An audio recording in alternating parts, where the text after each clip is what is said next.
But altogether, in the sunset of my year, masabi ko naman na magpasalamat ako sa Panginoong Diyos na binigyan ako ng maraming kaibigan, kasi klase, and one sector of that which has been terribly sa akin talaga ay yung military pati police. Alam mo,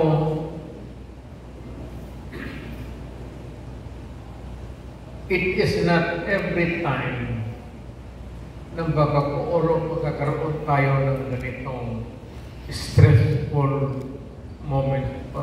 Pareho tayo ng heartbeat na gaganon. There are times na medyo maganda, tapos suddenly, itong mga biglang sumusupot na maliliit na bagay, akala natin that we were, at least sa generation natin, ako, nagkaroon tayo ng upheaval, revolution, at sa awa ng Diyos, it was for the better.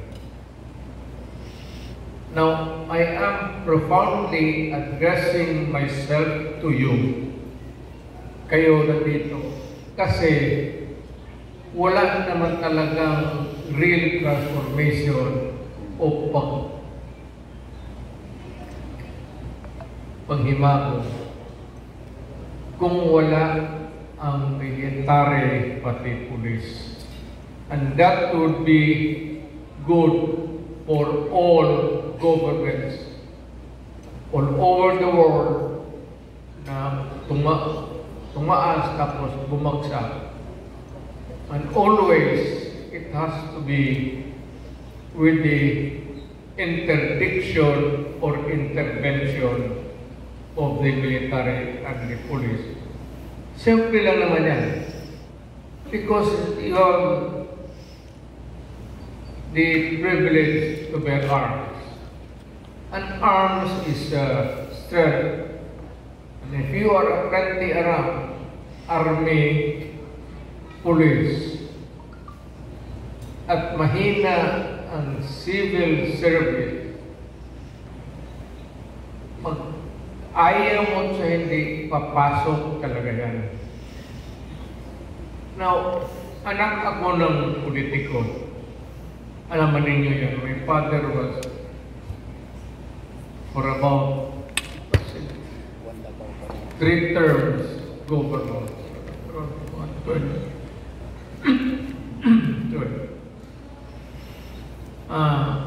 Far and wide in between the years, pagkabata ako hanggang ngayon, marami akong nakita. I saw a lot of transformation and changes in my life. Meaningful ones. Yung iba naman may impact, yung iba naman wala. Ang problema nito, always, ang civilian kasi, I do not know if the military mind pumasok pa sa isip ninyo ito. Kaya mga sundalo pati pulis. Ewan ko na kung napasok na yung realization na yung in between the years na nag-intervene kayo,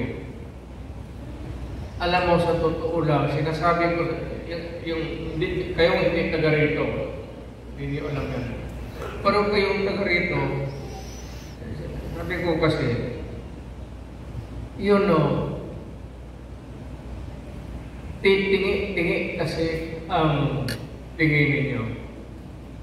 You go by the passions of the moment, but not really the dream of governance. Yun lang kung becomes a leader, becomes a rotten one, at yung popular will nakatutok sa kanya. Of course, the military is there to take control. Alam pa po lang military pati police. Sabog itong bayan ito. Ang mananala ito yung mga rebels. Madali lang. Kung wala mo din mahina ang military, mahina ang police. It's about 3 years. May mapasok na yung bagong bata na kung ano ang idea. Ang problema ito radical. And the best example would that be yung kay Pol Pot ng Cambodia. Yung mga radical changes na madali at binitawan naman kaagad. Ang ibig kong sabihin sana, noon pa, pagka pumasok kayo, huwag ninyong biglain. Because it would take about 2 or 3 years para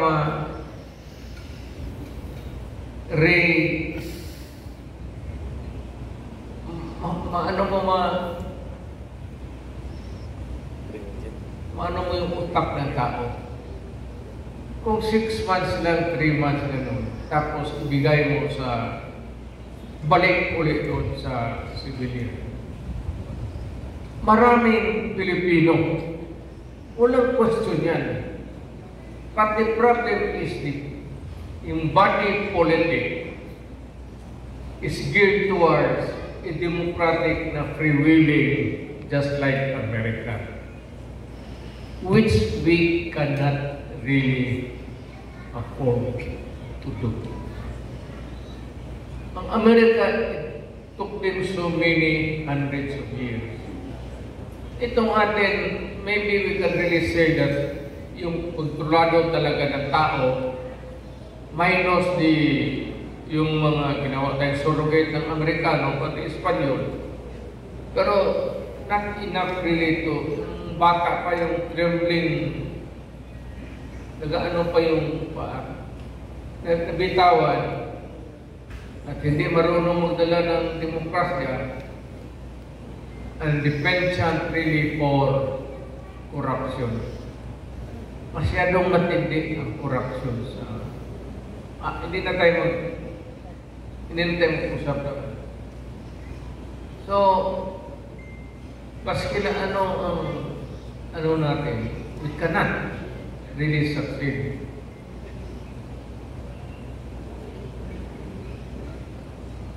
Ako, kung gusto talaga ninyo, yaman to si Bato, kasi po, alam mo nila yung takbo ng instituto. Kung pagkawakan mo lang ninyo kung sandali lang, because alam mo ang pressure ng German. The democratic countries around us would treat us in pareha tayo pag we stick to a military autocracy or a undemocratic rule. Hindi rin tayo magkakagalit. Ang Amerika would not deal with us 100%, both politically, economically. Japan, so as much as possible, you return to normalcy at once. If you cannot wait, pagka mayroon ng panahon na if God would give us the opportunity tomorrow, next month, madaliin ninyo, tanggalin ninyo lahat ang nasa gobyerno. At mag-recruit kayo either from your rank sa military, alam naman ninyo kung sinong matino rin sa inyo. Kayong mga pulis, alam naman ninyo kung sino rin yung mga gago. At dito sa civilian, you can always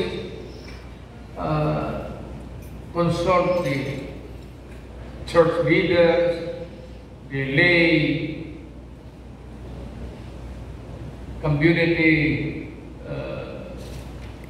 mapag-usapan, hindi naman matagalan, hindi naman kagad-agad. Pero, if you can, if you can really master the enough,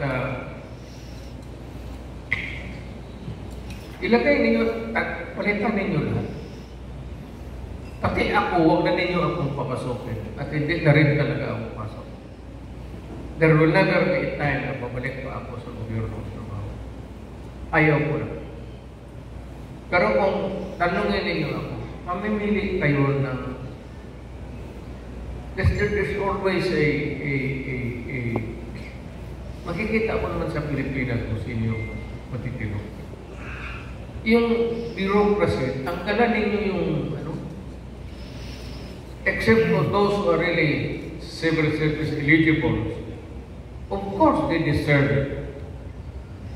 Aral sila, nakuha sila na exam, they pass the exams to qualify them to be in government. O yung sa taas, yung undersecretary, pati secretary ng mga department,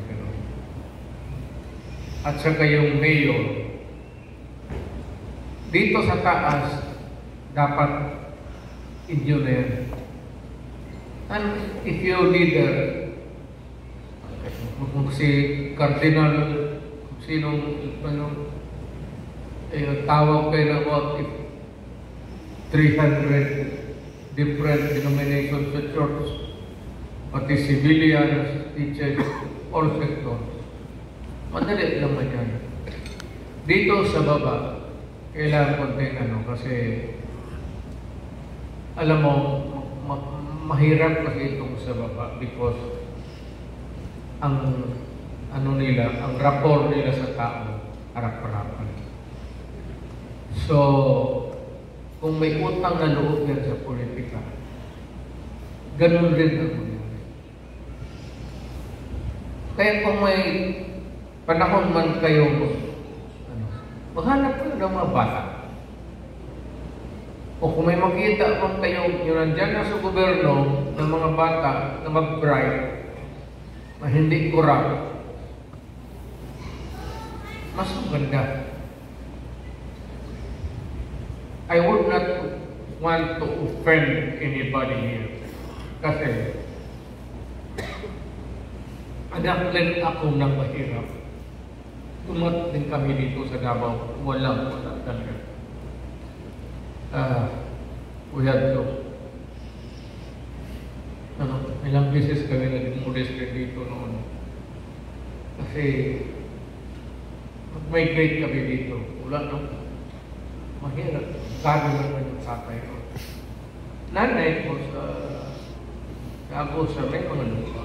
Yung tatay ko medyo may, nanay ko may hirap.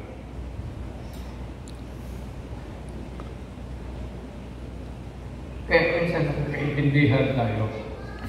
Dumaan kami.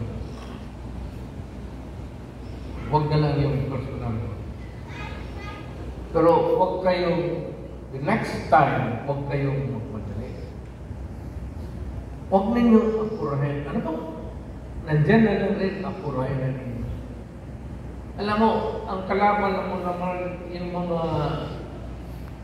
jurist ng mga Amerikano. Pero pagkaprangkahan ninyo yung kausapin ninyo, mga generals muna ng Amerika, o mga State Department, umalis na pa muna. Pag-usap kayo.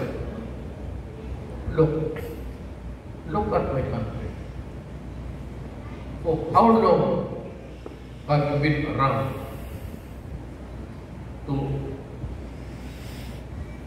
have you looked at it? Why is my country not progressive as the other? One is corruption. The other one is pagpasunod-sunod rin tayo ng Amerikano. Sayo muna sa Amerikano, steady lang muna kayo. Kaibigan tayo. We will be beside you. We are a democratic government. We are attuned to democratic processes. Magkasabay tayo dyan. Pero huwag muna kayong makialam. Huwag ninyong makialam kasi hindi ninyo alam ang toong Pilipino. Alam ninyo, theory lang, pero yung nakatira talaga dyan, barangay captain na umakyat o yung mga mahirap. Yung mga mayaman, no offense intended, marami man dito mga milyonaryo. Ito nga dito ngayon, usap tayo, may-ari ng subdivision, yung inaantok niyan. Paantok-antok lang ang mga siya may-ari ng subdivision. Yung bahay namin doon sa 3 kilometer from here. Ito yung una. The early. Kasi nung una naman, alamang galit ng kunyo. Sino na makalapit o na Kastila? Yung mga utang ina yan. Bakit dumating pa dito sa Pilipinas yung mga ulol? Okay, mga madali next time. Take at least mga... Ayaw ko magbigay ng timetable. Pero at the very least, not mga 2 years. Stabilize nito muna. Pati ang barangay. Alisin ninyo yung kumuha niyang mga puro kurap yan. Lahat. May kurap dito mga abogado, may kurap rin yung mga sundalo, may kurap rin yung mga digutan. Tignan ninyo kayo, that 2 years, parang ako 2 years, di pa yung makakita ng taong matino. Sundan ko na yung sino Bigayo na una sa akin. Kung ganun lang ang pag-usapan, go ahead. Marami ng beses rin yung ginawa yan. Ang Pilipino, kaya. At ang gusto talaga ng Pilipino, pagbaba. Ang gobyerno is really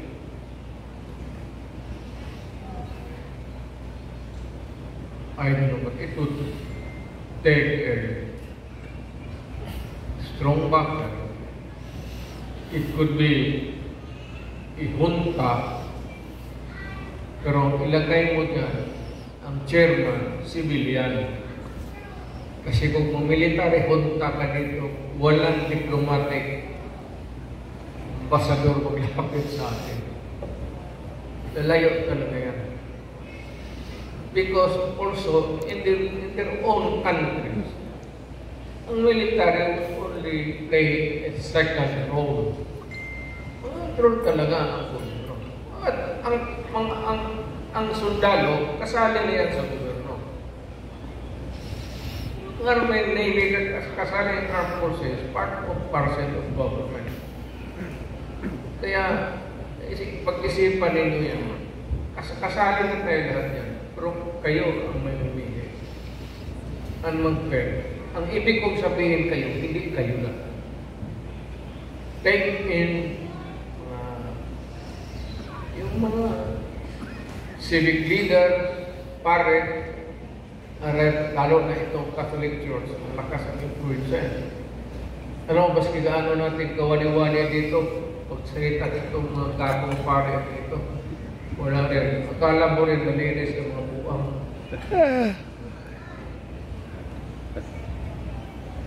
So, I don't know when will be the next time. Pero ako, wala na ako. Out. Wala na ako. I do not have the stamina. Gusto ko na lang maglaro sa ako po.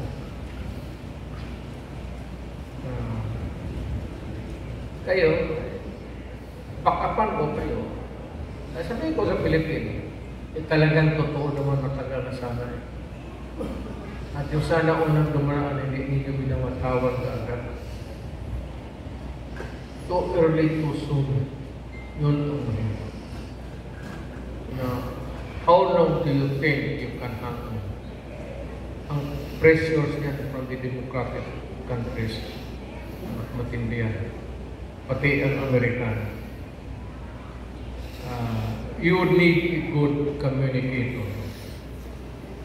isipin mo lang, alam mo, guys, yung mga nakakakita ng mga sitwasyon namin dito, we could not even get about a tenth what you have. And yet you were here once upon a time. What went wrong? Politika at saka yung communal tributo dapat mawala siya. Kaya ako nung sa dormitoryo, ayaw ko talaga yun. Manila ko nung ayaw ko din magsabi, Ilocano, Bicol, gano'n. Hindi ko gusto yan. Sinasabi ko sa dormitoryo pa ako. Magiging pag-away ako. Eh sabi ko, kung ganyan-ganyan kayo, hindi ko patayan tayo dito ngayon. Kung mamili kayo, sama tayo dito, para tatlong palapak yung sa first floor kami, karamihan noon yung mga Ilocano. So, wala naman akong problema. Muslim, lula ko, maranaw. So, mother side. Sa mother side, lolo ko sa nanay. Ang akin lang is, next time, doon na narin. Wala na nag-aapura sa inyo. At nakita naman ninyo, wala naman Pilipino na nagsisita sa inyo. Hoy, kailan? Hanggang kailan kayo? Ang Pilipino welcome it every time that there is an opportunity for a change. If you can do it, so let the military can do it. Walang iba. Ang lang ninyo is take care that wala talagang abuso. Para sa akin nga, kung ang mauna police pati military, yan ang unang i-firing squad ninyo. The rest will follow. Kung inyo mismo, kabaro ninyo, kayo mismo mag-gurgur, hindi ka na kailangan mag-gurgur. Inantok na yung cameraman. Wala pang tulog. Inantok na krewan. Wala tulog. Cohesive, strong, idealistic one. Kaya mo na yung pagbalik. So, you know, I cannot give you period of how long. Makikita ba yun? Tignan lang natin. Ang nunin nyo is, gaano kabilis magpasok ang bagong ideolohiya, yung Filipino ideology. Paano pinakamadaling mapasok? Once everybody learns that he has to behave, hindi ka pwede magnakaw sa gobyerno ka, talagang diyan ka naman. And ang una is transparency. Kung mali na magkaroon ng all over the Philippines, mayroong mga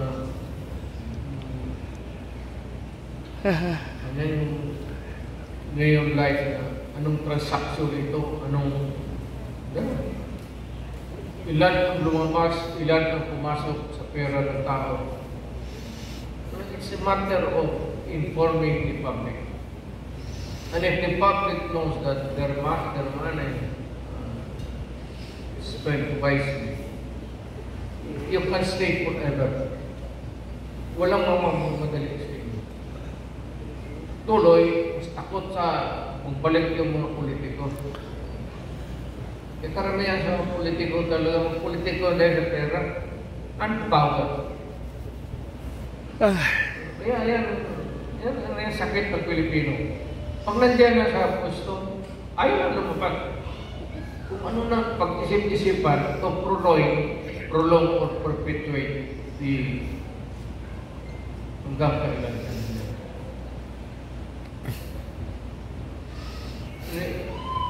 Bihira naman kita ng tao mas kabanang step down when the time comes. Kaya maghanap ka ng ibang ano-ano kapagpahan na gusto mong patagalin. Not really realizing that we are in a democracy. Kaya tayo may election. Ang maganda yan. President 6 years, okay yan. Kasi kung katsambat tayo ng magandang presidente, hindi mas maganda kung 6 years. Kung mga malas naman, hindi naman talaga totally malas. This is a democratic setup. And of course, there's always the military.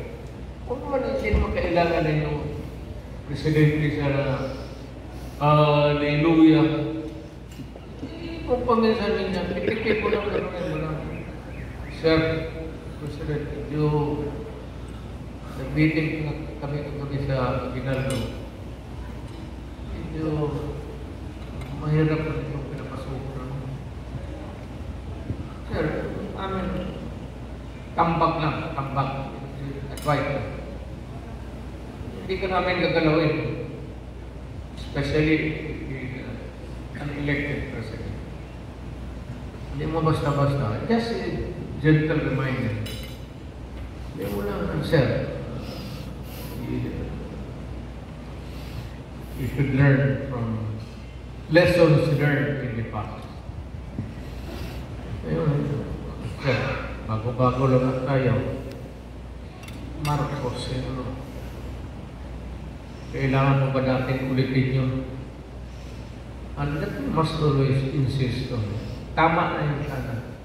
Yung 4 years noon. Tama yun. With re-election kung gusto niya. But itong sitting president must not be able to utilize the resources of government to assure him continuity of power. So, there should be laws strictly enforced by constitutional mandate, enumerate yan kung ano ang hindi niya pwedeng gawin during election time. That would give us a more stable government. Not just re-elect tapos at his calling, at his behest, yung magaling niya.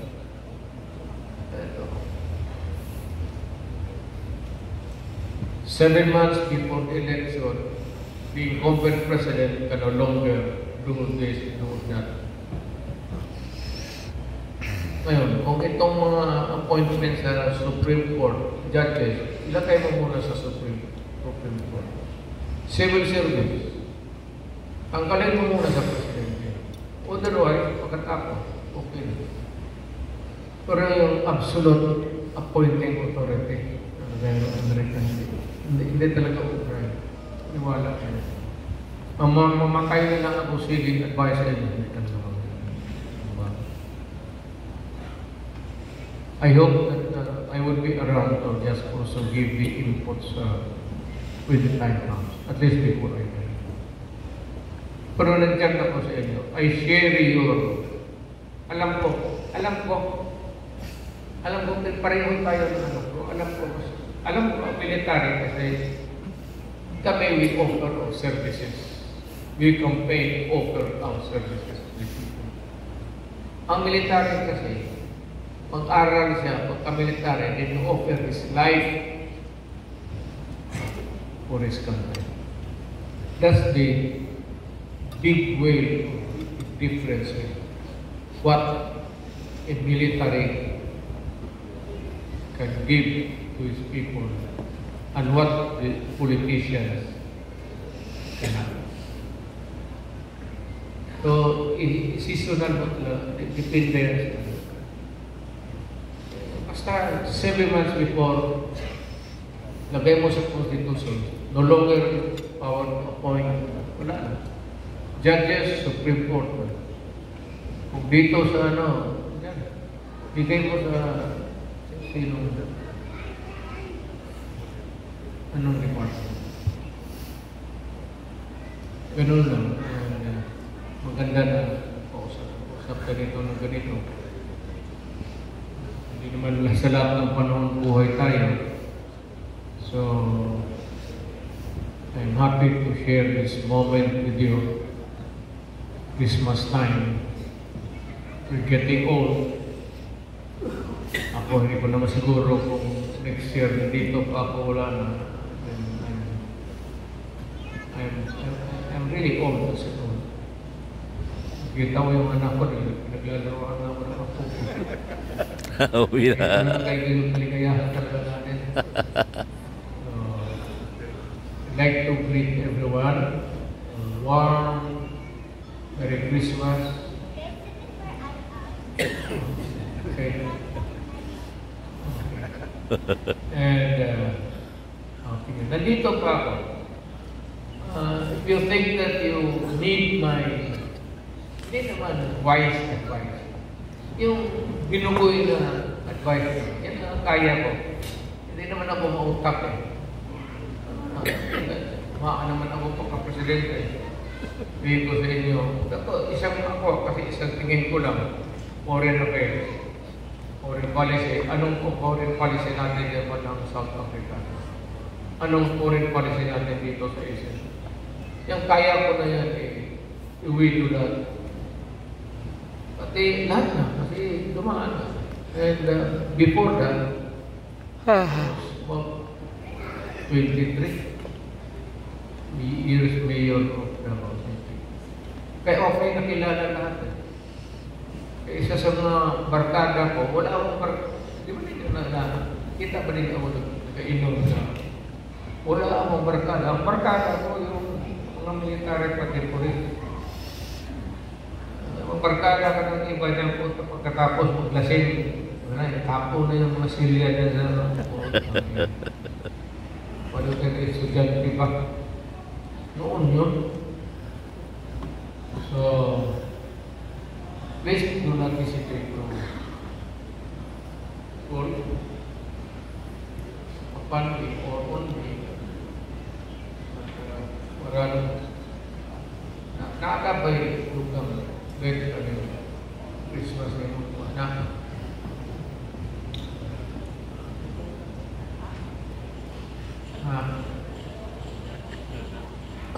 Ito yung mayaman na yung sa totoo. Kanila, because, mahusay sila talaga negosyo. Ito sila, talagang rags to riches. Siya yung may pera, may yung kaibigan. So, siguro bitawan mo na lang yung para pagkasulina. Kaya hindi rin ba mayaman itong lahat nandito. So may parapot, tapos may ilan yan din. Pagkasulina.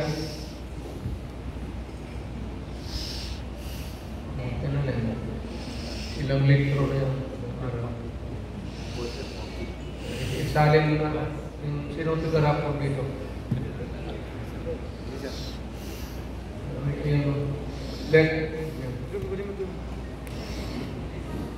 Pasensya na kayo ha. Hirap na ng mayor sa Davao. 1 million to envelope na to. So this is ito, kasali na ito garapon. Thank you.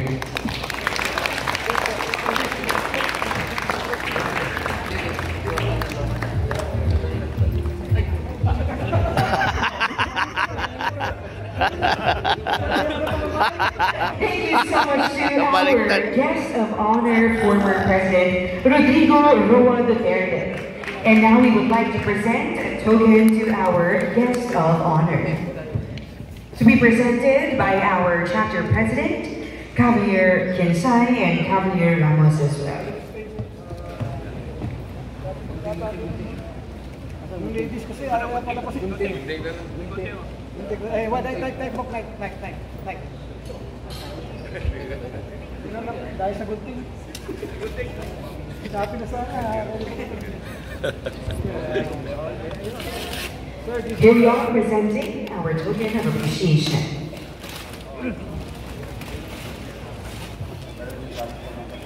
Sir, this painting is a work of an artist from Tagum City, depicting your love of your country and people. Okay, let's start with the eagle. Eagle. Dapat si Sir. Paano makita siya?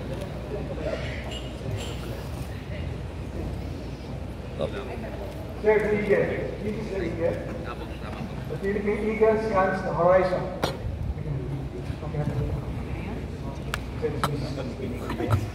The eagle scans the horizon to guard its prey to feed its brood. We have eagle eye, and with your no-nonsense attitude, you scan. You scan the horizon for corrupt officials and criminals, and when their swift judgment to protect your people and save your country from anarchy. Quoting the artist, this triangle and this gun, the pendulum nasa kusingit names.